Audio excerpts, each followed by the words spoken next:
Tenda unamari unosimbiswa asi ukatenda muvapurofita kana kuti mumutumwa wa Mwari unobudirira.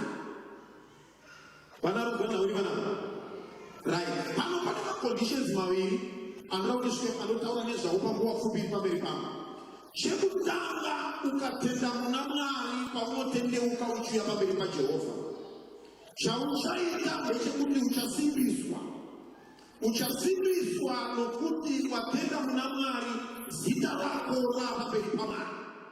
Pauri kusimbiswa in the spiritual realm, which means ukatenda muna Mwari wanao guaranteed kuti denga nderako. Ukatenda muna Jehovha waseki your place in eternity. But pale nau zepanyika pale zekuti unogona kutenda muna Mwari but wotaza kubudirira pane zvepanyika. Now Mwari nokubva wapa condition wakati ndinozviziva kuti kana watenda mandiri uchada kudya, uchada kulala. Ini ukatenda mandiri sarasa unogona kuita ebheka, but kana wafa wopinda muuwepo wa Abrahamu asi panyika waipambaya wakatenda mandiri. Now chada kuda ndechekuti wapedza kuseki your place waestablishwa in the spiritual realm, ndakuda kuti ubudirire panyika. Now kuti ubudirire panyika ndakukupa munhu anonzi muprofita.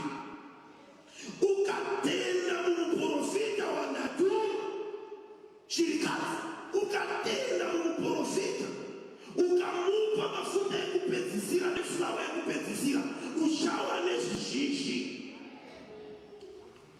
Padari kuti Israeli vanapa mafuta haana kuuya nekuda kwekuti chirikazi yatenda muna Mwari chete, but mafuta akazouya chirikazi yatenda muprofita waMwari. Saka uchaona kuti ukatenda muna Mwari zvakanakisisa, ukasanzwisisa secret yekuti Mwari anokupa munhu pamberi pake, uchawa munhu anotaura nendimi but uri robe panyika, woshoresa Mwari kumusoro penyu. Bhaibheri rati vana vechiedza vanenge vakapusa kupfuura vana verimi, Mwari vakataura vaona mota dzakanaka dzichipaka kukoshikoshi, mota dzakanaka dzichipaka kumabhishi, bali paimba yaJehovha paine mota dzekuti kana dzakumutswa dzinotanga dzaseka dzisati dzamuka. Ndozvazvinoita Mwari, ndozvazvinoita Mwari. Wakati no, tsumo ikaive pamberi penyu, atenda mamumandiri ari kuzosimbiswa, but when it comes into blessings ndakupa munhu pamberi pako. Musina Jesu alelo. Amen, amen, amen. Ndakuti kuti werengere book la Chronicles, 2nd Chronicles, chapter 31 from verse 4.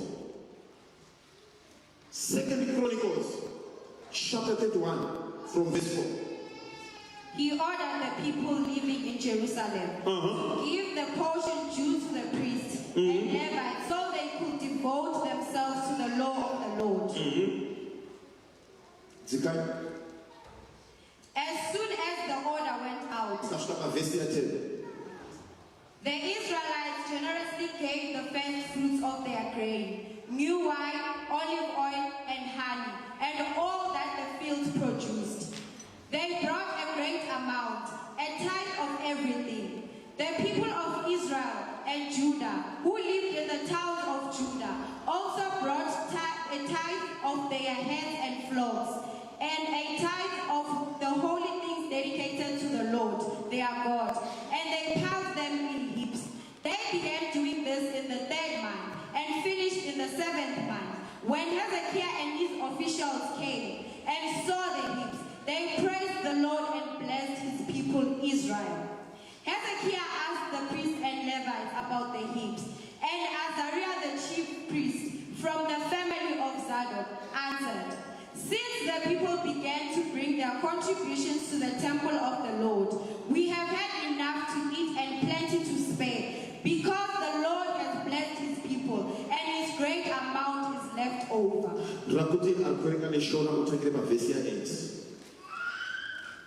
Zvino Hezekiah namachinda vakati vasvika ndokuona mirwi, vakavonga Jehovha navanhu vake vaIsraeri. Inzwa, pano munhu waMwari akarayira kubudikidza neshoko raMwari. Zvikazitaurira vose vagere Jerusarema kuti vauye nezvinhu kubiko kuimba yaJehovha. Zvino zvinhu zvauya kuimba yaJehovha pavhesi ya 8. Hezekia namachinda vakufambira ndiovhasiya vakufambira matunhu kuti vanzwe kuti zvakataurwa zvakazadzikiswa here. Pavari kusvika Hezekia vakatwa Bhaibheri kuti vasvika vakaona mirwi. Vanhu vanzwa kana kuverenga kumashure pavhesi ya 7 zvinonzi vakaita chipitipiti kumhanya nokuda kweizwi raJehovha. But pafollow up vakasvika vakaona iri mirwi pamberi paJehovha. Musina Jesu, amen. Zikainani. Ipapo Hezekia akabvunza vaprista navaRevhi pamusoro pemirwi. Paari kusvika haana kuenda kuvanavesangano, akasvika pane iwo magogodera nokuti achibva avabvunza. Akavabvunza kuti Azaria muprista mukuru weimba yaZadhoki akamupindura akati, kubva nguva yavakatanga kuisa zvipo muimba yaJehovha, kubva panguva yavakatanga kupa zvipo kuimba yayo. Ndida kuti ubatisise nevhesi rakutanga kuverengesa rekutanga rati believe in the Lord and it shall be established. Zvino atiye kubva pavakatanga kuudza zvipo kuimba yanyu yaJehovha first achibvaita sei takadya tikaguta. izwa zvakauya kuimba yaJehovha. Handiri kubatswa but iye ndobvati isu takadya hazvina kudyiwa naJehovha. Jehovha chavo vakarayira kuti ngazvive kuimba yangu. Ivo ndokuti pazvakauya Mwari hatina kuzvirasa, hatina kuukandira mudenga. Isu takadya tikaita seiko tikaguta tikainani Tikasarirwa nezvizhinji, takasarirwa nezvizhinji nokuti Jehovha akaropafadza vanhu vake. Zvasara ndizvo zvizhinji izvi. muzina Jesu akaivayo pavakadya Jehovha vakaropafadza vanhu vake. Vana baba naanamai kudyirwa zvinhu zvako nevaprista zvineropafadza. Kutoona muprista akapfeka hembe wakatenga zvine ropafadzo. Muzina Jesu akaivayo amen amen amen. Nokuti pauri kuzviendesa kuimba yaJehovha uri kudediketa kuti Mwari zvandaudza izwa ndaudza tithe yangu ndaudza mari yangu. Mwari ndokubva vaona. Ndakambotaura ndikati Mwari havana basa nekuziva pei yako. Kuti vazive pei yako vanoona netithe yaunoudza. Makabatizisa which means ukaita tsotsi pamberi pamama uchibva wati watambira for example 1000 rands iwe ndobva waita chikiribidi ndobva waendesa 50 rands tithe. Andivika Mwari pamedzi dzavo vanokalkuleta yasara best neyawe. Saka munangano dzavo vari kuti kana waudza 50 rand which means kumba kwako uri kutambira 500 rands. Saka Mwari vane tsika yekuropafadza zvasara. Mwari vacharopafadza 500 rands ndo ichashanda zvine musoro 450 rands ndo ichashanda zvine musoro. Saka chitarisa kuti 450 from 900 the other 450 ndo inonzi iyo inodyiwa neudyi.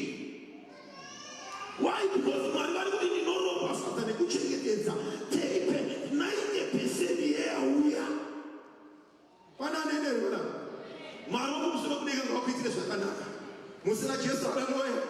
Ndiri kumupa principle yekuti kunyange vakambana na Coca-Cola vainzwisisa kupfuura vanonamata.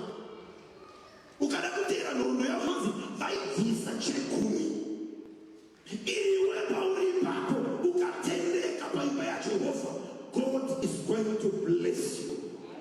Muzita raJesu haleluya. Ukatenda namuna Mwari you are going to be established.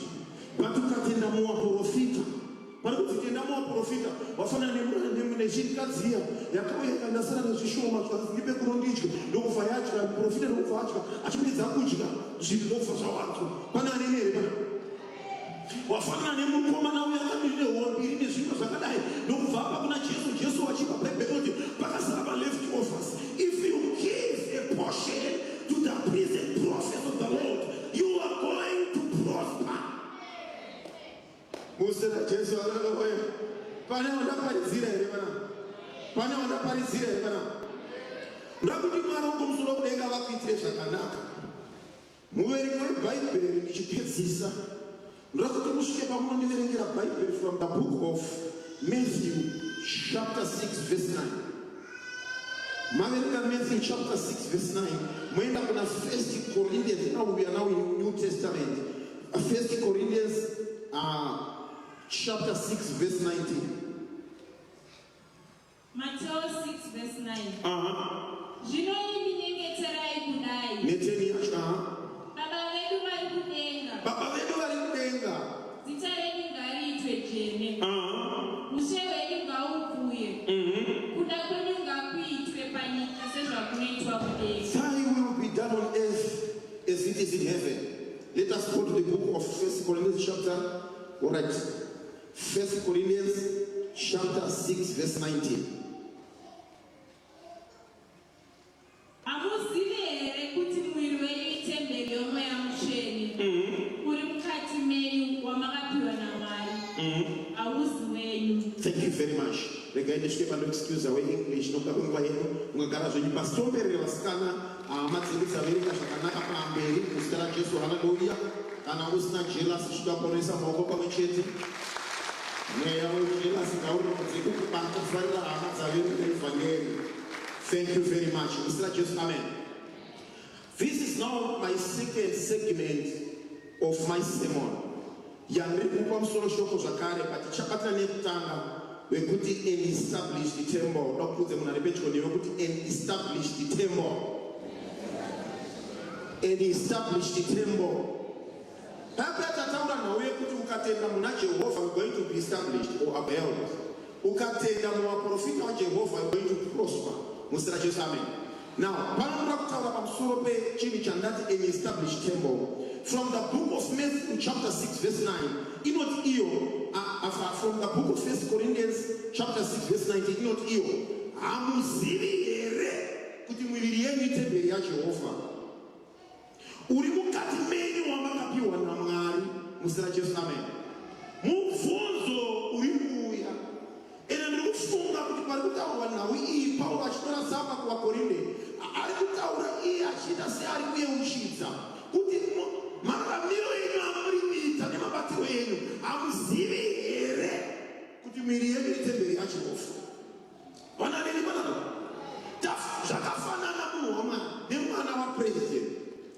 Rega nditaure president wekuZimbabwe vamunaka wakafanana nemunhu wekuti pamwe ari kusipinda hasi kuti iwe wakagara pano uri kudya mabanana uri kudya zvekupinda uri kusipinda hauzivi here kuti uri mwana wapresident. Ndakuti uone epictorial view ereaction yemwana kuti unorevesa here kuti nepandakagara panapa ndiri mwana wamambo. Mubvunzo unofanira kukuvhundusa kuti uongorore status yauri, state yauri nezvawauzwa kuti ndokwaunofa. Wakagara ipapo unoda kuti umboreflect the background, wotarisa pauri, wotarisa nezvauri kutarisira, ndokubvunza mubvunzo kuti mararamiro ako zvauri nezvauri kunasira kuzova hauzivi here kuti mwiri wako istate house yaMwari kwete state house yapresident weZimbabwe. I'm talking of a state house yaMwari wokumusoro kudenga. Papa chitonafundisa chitingataura izvi mfundisi wakabududza one statement imwezo zvikanzi dambudziko redu zvawadzogorora vanhu vanhu tinotya. Musira Jesu, amen. Tinotya kutanga zvinhu. Last year 2023 ndakati munhu waMwari vanafunga ndikati maoffices ese ari muHarare muno haana kugadzirirwa mhuka, akagadzirirwa vanhu. Ndinokuti tinenge ndakuteye kusvika office zvichibva kuzvikoro kwatakadzidza kuti waiti ukanzorudiwa kuoffice waitarisa kuti handina mhaka yandapara here zvakarejestwa mundangano kuti office ndiye kunopanishwa munhu izvobodo. Office iri muguta ndekuti umaende mberi. Ndofanira kufunga ndakagara unachiedza zamani ndati ndine zvanofunga pana zvanzi ufunge ndandofunga kunyorera president mundakabatsama ndakuvaona zvikanzi haurevesi zvazotora mazuva mairi matatu ndatoita sedraft letter vatadrafta tsamba vatanyora tsamba ndapedza kunyora tsamba vataenda kunoiposta vaenda ndokubva yagara mwedzi wekutanga wechipiri ndokubva tadzora zvikanzi may you please specify reason yekuona mukuru vataita futi vataedita tsamba vataidzorera futi towards the election vatadzwa mudingudo kuti tsamba yenyu yasvika mufisi mukuru but avachagoni kukuonai nokuda kuti vari busy nemacampaign. Tikati praise God, tikakupinda malectures achikuti furepo nepo wakadzokaenda kusummit ameno kwakaenda kumameeting avo kuma-UN vari ikoko ndokubva mafona waidzoka onesata zvikanzirira kuti vanhu vakanyora tsamba yakati unomuzoda kuona Tuesday na 8 AM chisvika ndibva ndabvunza ndikati apapo pese patainyora naende sikaona patakazoti patakanzi uyai nezvanandichita ndakagara pasi bhosi ndakanyora ndisina kuprepare. Tikati now what's next? Takuchibvunza vakavataura zvikasikana makuya zvinotarisirwa neizvo nokubva kuti pahingi mapfekero nezvinotakurwa nezvese. Tikati allright sisandi tazonesifaidi Saturday ndokubva tanzwa kuti mukuru atsika paairport. Tikati shuwa ngachireva chokwadawe sande tainochechipa panonzi namani kuti mari mukomborere mangwana musi wechipiri pandiri kuenda kumukuru nashangadziwanzwa mande chisvika Tuesday zvikanzi apanonosvika executive time yamaudzu vatasvika ndatora napresident veFM Zimbabwe wamadau ndikati papa madau kwaremani tasvika napresident tasvika ikoko chisvika pageti zvikanzi muda kuonani pasi chetausipaya panozokamira panorowesa takasvika tapaka zvikanzi muda kuonani tikati tinyakwendekendine mukuru zvikati tipe zvitupa vaverenga ndokuwafona kumberi zvikati vanhu vakadai zvikati nakoendawo ngavauye tasvika ikoko bva tambovhetwa tasikanwa tatariswa kuti hatina zvimwe here zvakuda kumafoni asikanwa tabva tanzi ai chipinda imomo tapinda mumba yatagara mukuru ari kubvunza kuti nechokwadi nezvinhu zvaunoonera mukuru dzine mukuru wesvondo hatizvi kunyaswa ndati baba tichokwadi tagariswa sekitari awo yaagara apa mukuru akabata mapepa tsamba yatakanyora ndianonga nayo vaigadzika zvikanzi mukuru ari kuuya vhesho takanyana nemukuru zvikanzi asi kana tataura nyaya iyi hatifaniri kuda tiiya kuti editi tiri kudawo minda kana watopinda mupresence dzakadai wafaniri kudawo ine kuti editi tichapinza nyaya yeminda sekitari wacho akati taurai executive zviri patsamba tatitsoke tari mukuru asvika tatisoka tabasana naye ndira kuti ndikuudze kuti mentality yako zvaunofunga either zvinokulimita kana kuti zvinokusimudzira. Ini chiri mundangano ndakadzwa mufundisi achiti zvinhu zvacho tinotya kutanga zviri but pamwe pacho panonga paine breakthrough yako. Musina Jesu, haleluya. Ndakagara navo tikataura nemukuru uya tikakurukura tapedza zveka tichikurukura vatapinza dzimwe nyaya dzetatinadzo zvikanzi allright pakanakisa tikati tikakunamatira iwe vemukuru zvinzi yes unoziva kuti mapendakosto tinonamata zvekuti Mwari vanzwe nekuti bewashomswe zvatiri kunamata. Mukuru akamati prayer yakarongenga zvikati allright another appointment next week musoimanda zvakuti uone kuti Mwari kana vachitaura pamusoro pako hauna limitation yauinayo pati ndangariro dzako ndo dzinokulimita. Musina Jesu, haleluya. Musina Jesu, amen. Andiyatauri zvakawanda patakabuda tine tuma1000 turi nayo. Musina Jesu, amen. Takapinza tikati tiri kuvaka chechi yatiri kuvaka ichiichi tataura tapama picha tikazora time going to donate tikabuda tuma1000 turi nayo. Mwari wokumusoro kudenga vakakudzwa muzita raJesu, haleluya. Pandiri kutaura ndeparakuzipo hamuzivi here kuti mwiri yenyu itemberi yaJehovha. Wakatakura state house yedenga, hauna kutakura mazita evanhu, hauna kutakura mitupo, hauna kutakura ropa chete, but wakatakura chedenga chiri mauri, which means une divine sector yawakatakura. Divine sector ukairemekedza paunosvika pakaoma pekuti nyama ichigoni unoti chirima ndiri chedenga ngachitonge. That's why Bible ichitiro vana vaIsraeri pavakasvika pakurwa tuko chedenga chakachiri kuna Moses chakamudza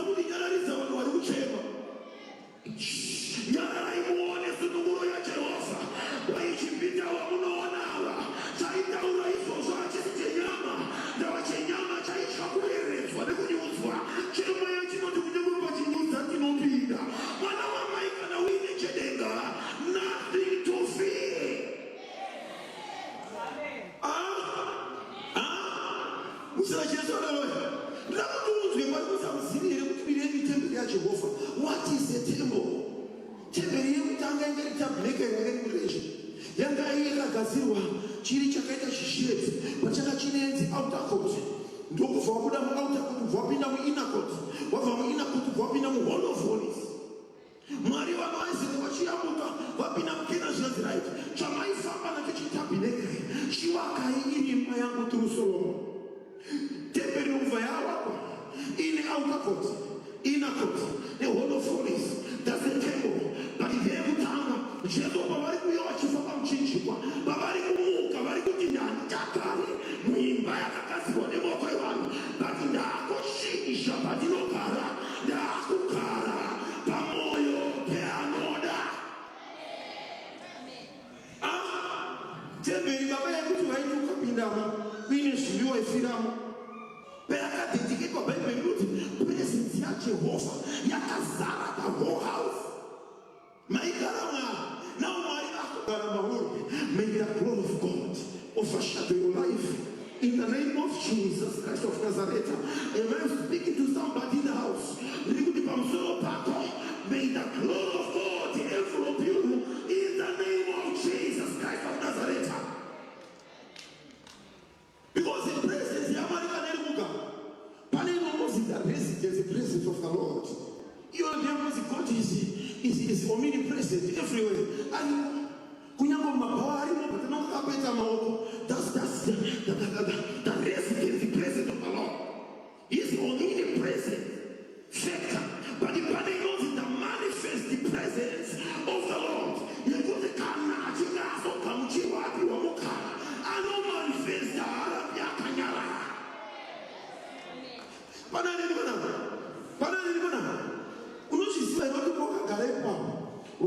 The residence presence of the Lord, but the manifest the presence is not good for you. No good for faith. You are Tenda, but you people Tenda na Jehovah. Ukatenda na Jehovah. Watakula mari nesibarake rekusirakiza. Bible no vrajao wanosiwa Jehovah. Vachaita mabasa makuru. Bariko vibano siwa Jehovah. Akusu kumziva. Kumziva ne kumunzwisisa kuti ndimwana kaitazi. Jehovah Rapha. I know that my Lord is my provider. Jehovah Elohim. Jehovah Rapha. Varikutaura maringene kuzwisisa mangiro haita. Jehovah Kadamiukama. Jehovah Eli Elion. Jehovah Shufa. Jehovah Zor. Jehovah Jacob, the Lord of Jacob. Varikutaura.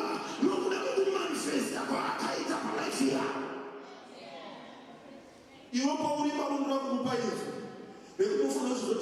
Jehovah. Do you know what Jehovah no sim tamarombe? Why do Jehovah no sim tamarombe? Tangatiri rombe patinda kasimu wanashe. Mari panamanda kabatakura wanakura babakanyara. Wakati mwanangu nilikukara mahuri. If you read the Bible from the book of John 14, rotieka laima ndiri nilikukara mahuri, which means ipane kukara na kurimo manawa maite nira Jehovah wakare mahuri. Mwari wakakara mahuri. Topa unozo chitaura.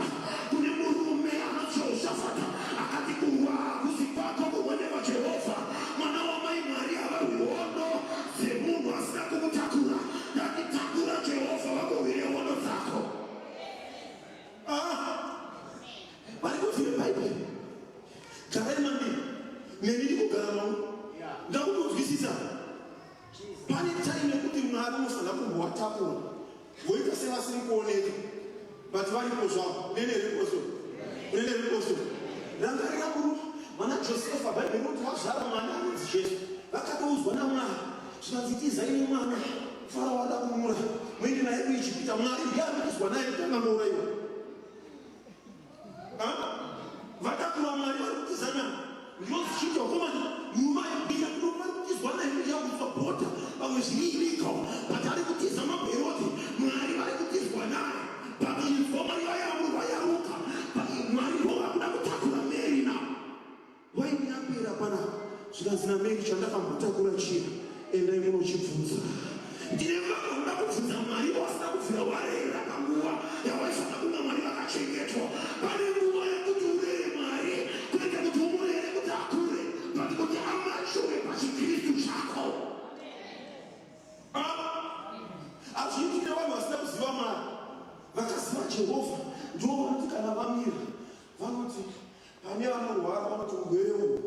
haususvika pakuzouraya munhu.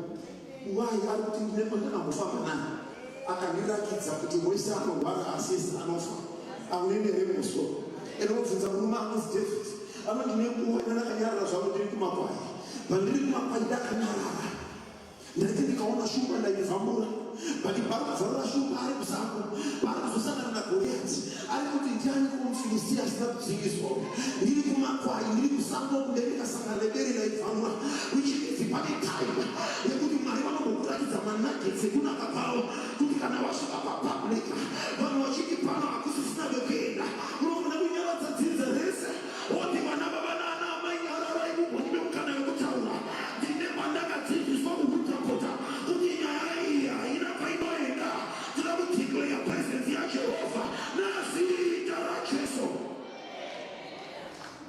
Kana watakura Jehovha hausi munhu anotakura losi unenerwa kuti kambani wasvika unosiya yako kupinda pamwe vanhu vaidya nenyama unosiya vakudya makovho ukadasvika pane zvinhu zviri kufamba unosvika zvadonha.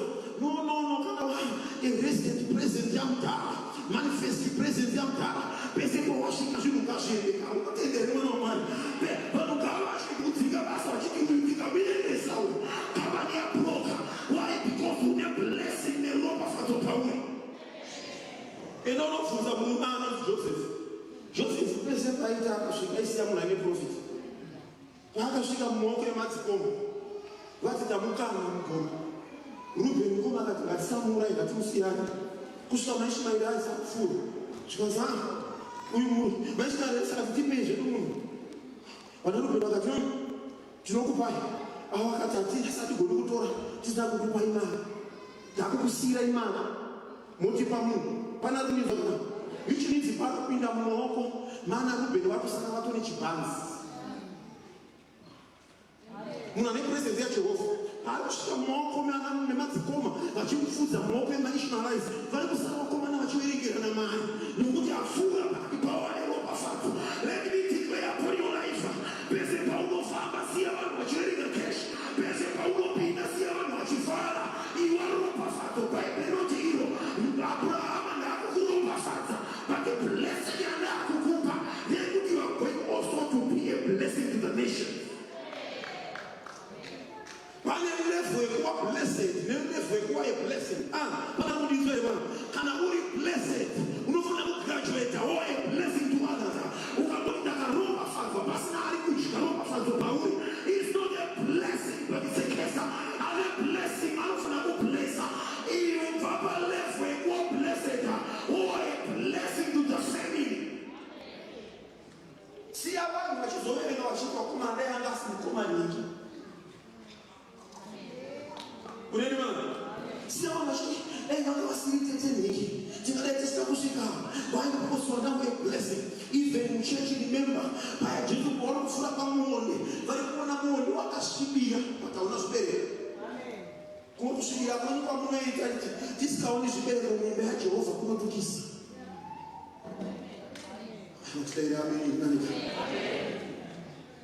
Mamwe masutu amunopfeka anodhura kuti asina zvaari kusiya muimba yaJehovha zvinotukisa.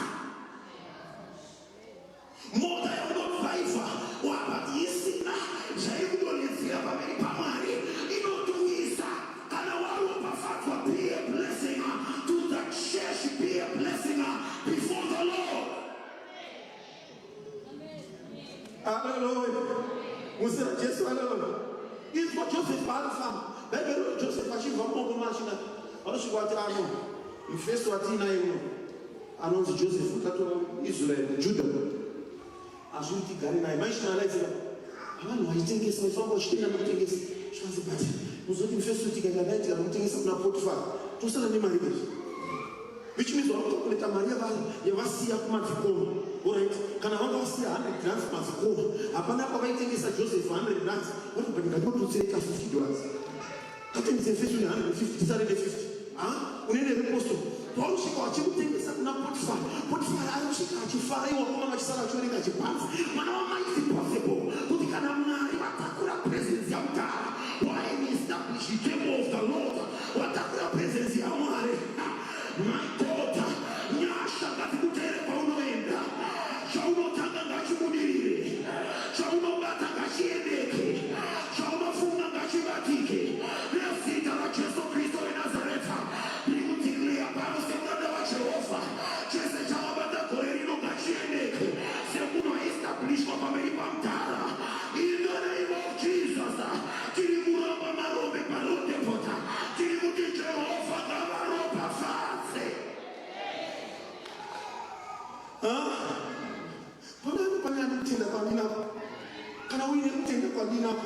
Is going to be possible upon your life. Legeza kutanza zvakakupoteredza vatitarisa vaibwerioti kana chinendaziya perekedze kudombo rakakura kundidarika. My God, ava Mwari kuti kana zvaoma handichatarisi kumadzinza kuti tete vari kupi, handichatarisi kubasa kuti bhosi vandiona here. Ndakutarisa pamberi pamudhara, ndakutarisa pagomo reZioni. Hakuna akamboritarisa akasiwa akadaro. Pana anenere panapa kana zvinhu zvichinge zvaoma palaifi yako, tarisa pamberi paJehovha. Why? Because you are the temple of the Lord, not just a temple but an established temple of the Lord. Wakatsika means why? Because wakatakura presence yeneka in Jesus' name. Hallelujah. Izvo pari kunzvimbo outer court. Hallelujah. Dio etembo ndakupedza tosvika painner court, topinda pahall of holies. Unemere koso kana nesimdzamo kupakari kuJehovha. Zvikanzi alright, mamiriro akaita first table yemurenje netemberi yakazovakwa naSolomoni ndozvakaita temberi iwe wakanitarisa you are the temple of the Lord. Now pauri pamo we've got an outer court in you, we've got an inner court in you, and we've got a hall of holies in you. Outer court iri kumirirwa nebhodhi yawakatakura ndava outer court in the Old Testament. Ndopanzi vanhu vese vaingosvika kuouter court vaisvika nemunhu wese nevaperekedza vaya vati natinamatira vaigumira vari kuouter court. Pana rudinswe mana nevamwe vanhu vaiva kuzoita madhiri avo vaigumira kuouter court. Saka muchimidzi kuouter court wanga kusina limitation. Kuouter court vaingosvika zvese zvese, but vachipfuura tende nepaouter court vachipinda muinner court panenge kuskirinwa kaivapo maizopinda vaLevhi nevaprofita nevari kunobayira. Saka paure une bhodhi yavakatakura is the outer court of the temple. Now vakatakura the outer court of the temple ndopanosvikira zvinhu zvese. Magenerals aigumira aipindawo paouter court. Zvirema zvaisatenderwa zvaipindawo paouter court. Uri ndizwa vanhu vapfumi vaisatenderwa vaigumira kuouter court. Nevane tsvina vabata zviduna vaigumira kuouter court. Which means bhodhi yako is the outer court. Iyoyo inosvika zvese zvese. Pakuchaona kuti Mwari havana basa neouter court zvakanyanya, vane basa neinner court nehall of holies. Now inner court is your soul. Saka uchaona kuti zvinhu zvikasvika paouter court which is your body, usazvitendere kuti zviende kunoaffecta the inner court. Paouter court uchabva vanhu vachikushora kuti hauna paunoenda, but regedza kutendera mashoko kuti apinde muinner court aaffecte your soul. NdavaJesu Mwari vaiti uyai zvenyu kuouter court but painner court mune jelasinapo. Saka sefa vamwe vanhu vasiye vataura Bhaibheri ndobva ratirangana izveni asi zvichakona taura izvi but haringamiri. Takuda madhiniwe ekutenda kumberi paMwari. Vanoti mukataura you not going to be moved, mukatitarisira pasai you not going to be affected. Taura izvenyu rongai matare but hazvisi kuzopinda kunoaffecta my soul because my soul belongs to the God. Nezita raJesu Kristu weNazareta vamwe vacho makanzwa kuti hauzvaibve mota zvokuti izveni ukabata mari inotenga moto unofunga kutenga zvimwe zvinhu. Do you know kuti mari yaunobata inodzitemena zvaunotenga? Unene here ngozo ukabata dhora like ndikabata dhora ndogona kufunga dhora ichinga chevana ndoona kupi Colombians kunyange chakapira dhora 10 cents. Muzera Jesu haleluya. Alright, ndikabata dhora zafuka kuti ndikati kachinga kacho notsvaga nemajariro. Uchoti yaunobata mari inokushepa futi dzako. Pana mani zoma Mwari akakuitira zvakanaka ukabata $10 wakufunga kuti ureni pa$10 mwana haana bhutsu dzechikoro. Hauchafungi zvechingwa ndawabata $10. Uchaona kuti kuramba uchifunga zvekutenga dai uri kuZimbabwe zvekutenga bhero inhau yetaipi yemari yaunobata nendangariro dzako. Which means yaunobata neunotarisira kunotambira iri kushepa ndangariro dzako. Ende chinonzi pei chinokuuraya ndangariro. Unoendera zvekuzama kuti nditaure newe. Chinonzi pei chinokuuraya ndangariro. Nozi uchitanga musi wa 1 wakufunga kupera mwezi ndichabata $5,000. Ende wakutoshepa life yako wakanangana ne$5,000. Mwezi wese watofika pa$5,000. Patatu kuda vanhu ndikuti kunyangwe ndikabata $5,000 handirarami ne$5,000 ndinorarama upenyu hwe$100,000 handishepwi maonero vangu neandinotambira asi ndinoshepwa nokuda kwekuziva kwandinoita Mwari wangu.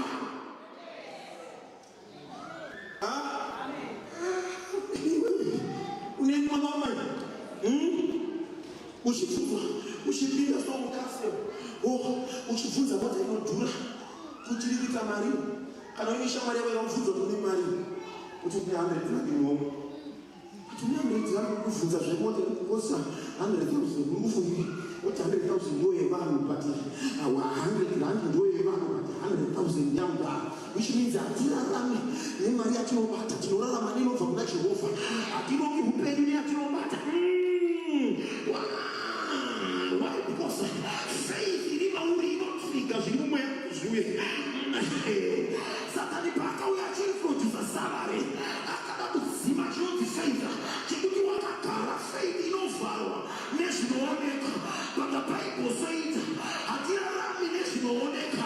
We don't move and walk by sight, but we walk by faith. Which means the sight can do something. Or you have 10,000 rands, but the faith you don't do something. I am a millionaire. Ukatenda kuti I'm a millionaire, but when you see now, what don't think as you will make was a million zouya. Do you know what I'm saying? Do you know what I'm saying? Tichitaura nehamachindura vana nokuna president.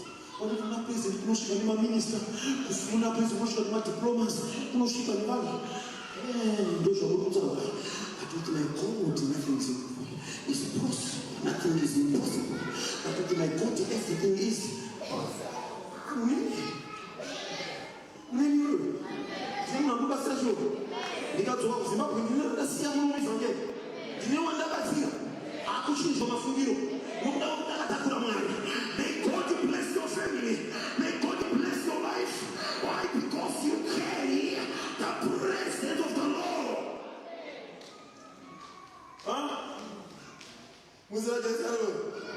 Now, from the inner court, you look for a hall of foliage. May somebody say hall of foliage. Hall of foliage. Hall of foliage. Hall of foliage is your spirit. Even though you are married, it's not your spirit. It's not your new man is Elijah. I started an Elijah. But you don't do it today. So I'm going to which means I'm not a body Elijah. I'm not a son Elijah. But I need a double portion of your spirit. Which means spirit, no, you're not talking about none. Yeah, for me, I'm going to be what happens is that the young can be easy.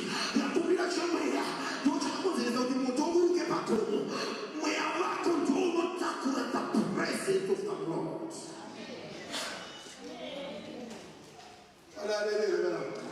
Now, je t'ai fait une fois because the word is called. From the book of John, you know to you. But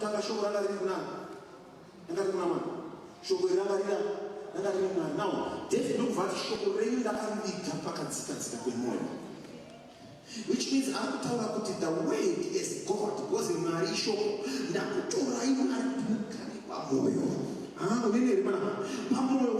have to Pamoyo? Which are to the outer court, even my doors.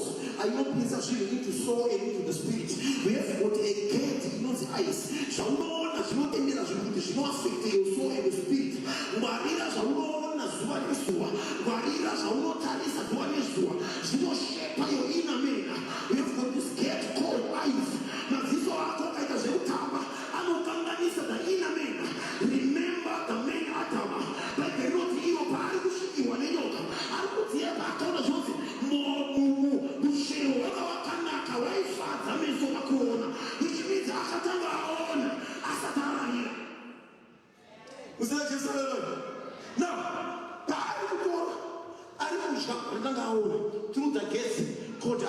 we've got another gate also called ears.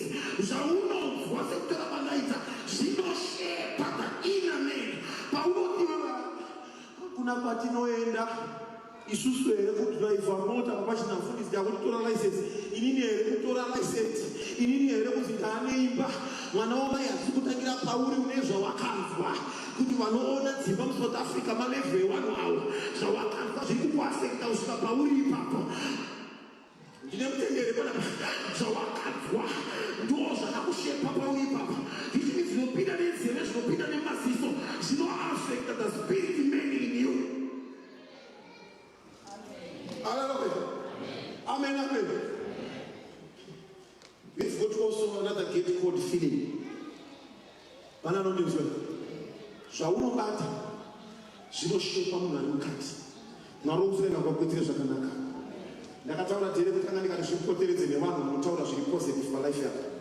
Vakasvika unotaura zviri negative, takuti taurai zvenyu but hazvizondiafekta.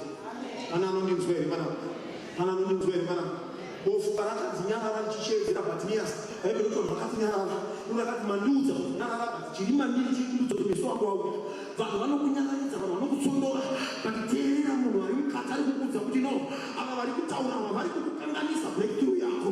Vanhu vakakuti usabvisetiza, ndakambozviedza zvikaramba, ndivo vakaedza zvikaramba but handisati ndaedza. Pana anondinzwa here panapa? Ende Satani zvaanoita anokutumira vanhu vakafeira paeria yaura kutanga, akakutumiri vanhu vakagoda.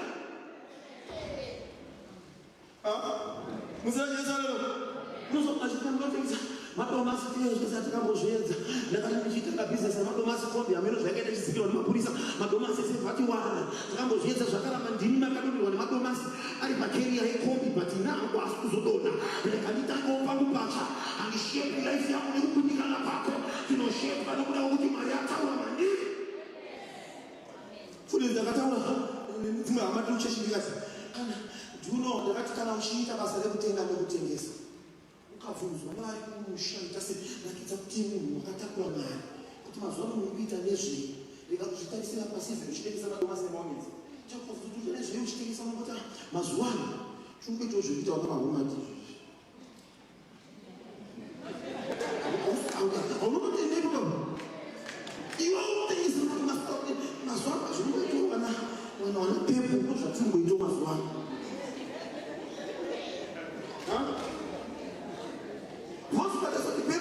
Phone akatengesa same text amobati wewe kanongo yako ndio kati sasa tuni category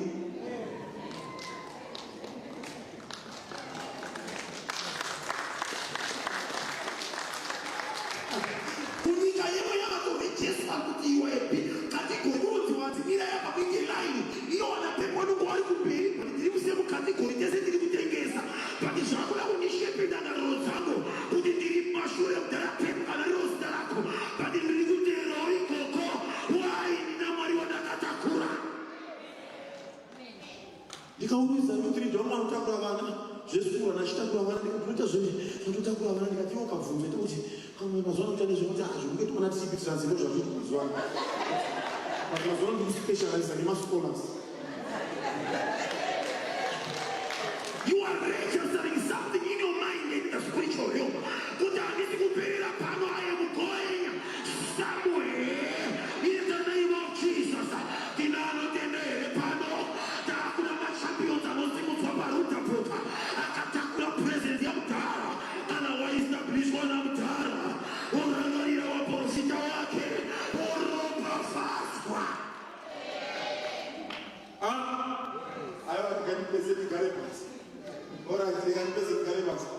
Do you know believe muna Mwari are going to be established? Kana waestablishwa na Jehovah, Mwari wakupi pfuma inoenda kureba panokupa seed. Fundisi buru. Mwari wakupi gold panokupa seed. Zvakuda munhu anofunga kuti akapiwa ise seed. Unofanira kuti ndiidyari ndikone kusoko. Alright. Fundiswa pakufana kumba kwedu. Ndakaitora concept hiyo. Ndandina about $200. Ndichitransfer kubva kubudiro ndichienda kunoto. Ndasvika kumanaona pane matengi emvura. paine ball sikapinde mvura nditore panga paine tengi apo 2000 liters tengi rakaturikwa imba yatainogara is about 4 room house, which means matepi anga aripo akaripei pane tepi iri mutoilet nekuflasha poita tepi iri mukitchen poita yepanze unyasonzwisisa dzese dziri 3 dzinosveta mvura iri 2000 liter tengi inobva ndati mwana chaizvo chaizvo tengi rongoperera kutepi apanganoda ndichirewa unoda chimunda chiri pasaidi undati ndikukumbiro kuti ndiri mama zvikanzi asati akupa vaka iri nai ndobva ndadyara makabeji ndakadyara about 2000 cabbages ndichidiridza nemvura ndaona mvura mwari muzarura meso mari inandire ndakazoti haisei kudya but isidi ndikatsegai ndidyare nevanesa kutaiti ndakuyedza kudyara makabeji 2000 pa$250 pandiri kunongohwa after 3 months variety of Fabiola pa 3 months ndakapata $1,450 3 months dai ndakagara ndakaisa momwe $250 yaingoramba yakadaro but mwari kana kuzarurire meso kuti imwe mari yaukabata haisei kudya haisei kushandisa but ndeyekuita sei ndeyekudya ende patichachima pamberi pamwari mwari vakandisiya ndiri murongo mwari vachakuti uya kuno pawakapiwa mari wakaiteiko nani muzara Jesu alone takakura kumba kusina matv kumusha kusina matv bali pandakabata mari iyo kana kusina kati nai mwana ndishashandisa zvinhu tv yakati last time kubva kuno yanga itaini ndati iyi ndakutora ndakuisa mbepu ndakutenga imwe yakati kure ndakuisa mutaini bhaibheri rinoti mari ndiropafadze zvinoenderana nenhama ndakaona saka ndaida kuti ndakagara mutaini ndiri kuiona bata ndinopfuurira futi mberi ndichigavhira mazuva ekusaiona mwari ndinopafadze zvinoenderana nenhama ndakaona ndikamoshaya hope ndikapepuka ndinonga ndingotata rimoti nonesa madhishonari rakatarisa kukurimbe rakatarisa uko ndikati ndakuona kwese kwairi kunotarisa mamwe anotarisa uku anobva pana middle east poita rimwe rinotarisa uku nokuda unobata unadziona ts ndikati dzese ndoda kudziona dzese idzi dzevaruna naeurope idzi ndodzionera mudaini dzeties ndichinobatwa nehope dzenizipepuka ndakuona zvekumiddle east